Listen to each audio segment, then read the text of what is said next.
ఎన్నికల ప్రచారంలో భాగంగా ఈ రోజున కన్నికా పరమేశ్వరి అమ్మవారి దేవస్థానంలో ఆర్య వైశ్యులు ఆత్మీయ సమావేశం ఏర్పాటు చేశారు. ఈ సమావేశంలో మరి వైఎస్ఆర్సీపీ పార్టీకి ఎందుకు ఓటేయాలి, అందులో వైశ్యులు ప్రముఖంగా ఓటు ఎందుకు వేయాలి అనే విషయం మీద ఈరోజు ఆత్మీయ సమావేశం ఏర్పాటు చేశారు. ఆ సమావేశంలో మరి అభ్యర్థులైనటువంటి అన్నాపతిని శివకుమార్, అలాగే ఎంపీ అభ్యర్థిగా వచ్చినటువంటి మోదుగుల వేణుగోపాల్ రెడ్డి, వీళ్ళిద్దరు కూడా ఈ సమావేశంలో మాట్లాడుతున్నారు. ఆ సమావేశంలో ఏం మాట్లాడుతున్నారో ఒకసారి చూశారు.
తండ్రి దగ్గర నుంచి షాపు దగ్గర నుంచి ఉన్న షాపుని మూసేయలేక ఉంచలేక లోపల చినిగిన బన్ని బయటికి చొక్కా మాత్రం వేసుకొని ఇబ్బంది పడుతున్న వయసులు ఎంతో మంది నాడు.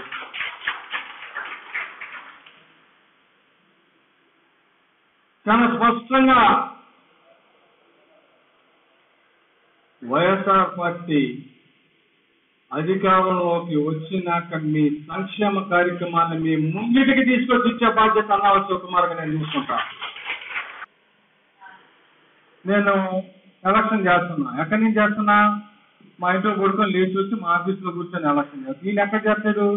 హోటల్లో చేస్తాడు.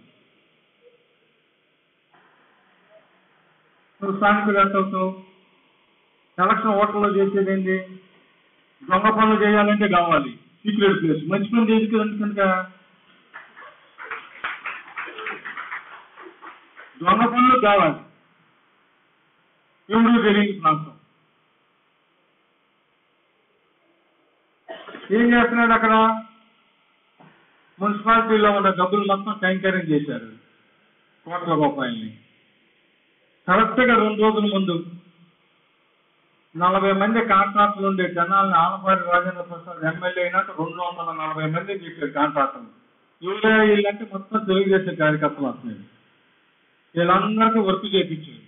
కరెక్ట్గా వీళ్ళందరినీ 2 రోజుల ముందు హోటల్లో మీటింగ్ వేసి డబ్బులు ఇచ్చింది అంటున్నారు. వీళ్ళకి ఇప్పుడు అర్థమైంది వీళ్ళు వర్క్ ఇచ్చింది డీల్ కోవటం అని. నేను 6 వయసులు మీటింగ్ ఏర్పాటు చేశాను, నేను ప్రమాణం చేస్తాను. మీరేం మాట్లాడారో కూడా చూపుతాను.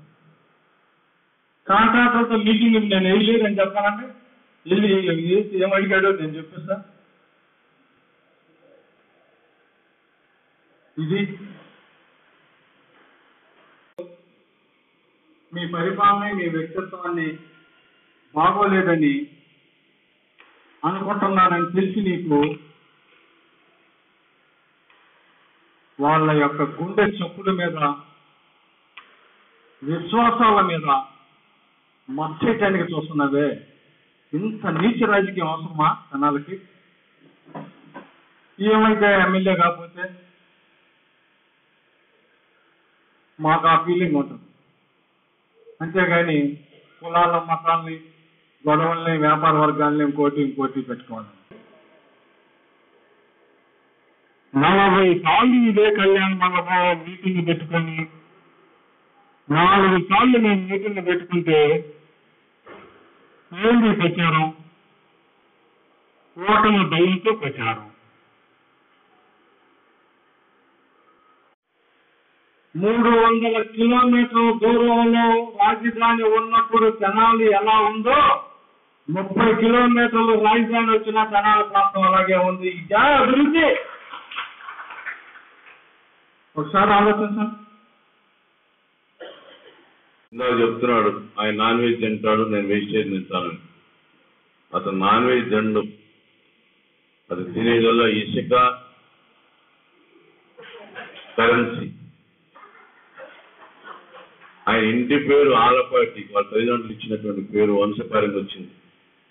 బట్ ఆయన ఇంటి పేరు సమాజం ఇచ్చింది ఆల్ ప్రాపర్టీ.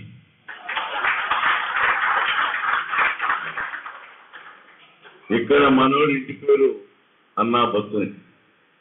అన్నా బత్తుని అంటే అన్నం పెట్టి మనసు, బత్తం అంటే జీతం ఇచ్చేటువంటి చెయ్యి అన్నా బత్తుని శివకుమార్. ఈ రోజున ఒక అయితే వీళ్ళు ఎన్టీ రామారావు చదువుకున్నటువంటి ఏసీ కాలేజీకే కన్నం పెట్టినటువంటి గనులు వీళ్ళు. గుంటూరులో కూడా ఏ ప్రాపర్టీ వదలరు. కృషి చేయటువంటి గనులు వీళ్ళు. మరి ఎట్లా బలాయించారో నాకు అర్థం కావట్లేదు. తెనాలంటే ఆంధ్ర ప్యారిస్. అన్నం పోయింది, సన్నం పోయింది, ఏం కనపట్ల, పసుపు లేదు, ఏం లేదు, అంతా కళా విహీనంగా ఉంది ఈ తెనాలి పట్టణం. ఎందుకంటే నేను అప్పుడప్పుడు చెబుతూ ఉంటా, చాలా మంది ఇందాక అన్నారు ఏదో మున్సిపల్ చైర్మన్ గారు అబ్బాయిని ఏదో ఫిజికల్ గా దాడి చేశారని. అది నిజమో ఒకటి తెలియదు, కానీ నేను ఒకటైతే గంట పదవి చెప్పగలుగుతాను. సీత అనేటువంటి ఆర్య వయసులు ఆలపాటి రాజేంద్ర ప్రసాద్ అనేటువంటి రావణాసు చేతిలో చిక్కుకొని వెలవెల్లాడుతుంటే విడిపించే రాముడే మా యొక్క శివకుమారిని గంటా పదవి చెప్పగలుగుతాను. This is the time. ఎందుకంటే జేబులు ఖాళీ చేసుకోవడానికి వచ్చినటువంటి రాజకీయాలకు వచ్చాం మేము. నేను నర్సరావుపేట పార్లమెంట్ లో ఉన్నాను. చిలకలూరుపేట నుంచి, నర్సరావుపేట దగ్గర నుంచి, పిడుగురాళ్ళ దగ్గర నుంచి, సత్తెనపల్లి దగ్గర నుంచి ఆర్య వయసులకి ఇప్పుడు అండగా ఎవరు ఉండడు. వాళ్ళే మాకు అండగా ఉంటారు. వాళ్ళు ఏం తీస్తే వీళ్ళు, వాళ్ళు ఒక అడుగేసి 2 అడుగులు వేస్తారు. ఏ బయటగానే రెడీ. పల్నాడు వయసులు చాలా పవర్ఫుల్ వయసులు. నాకు కొన్నంత అండ.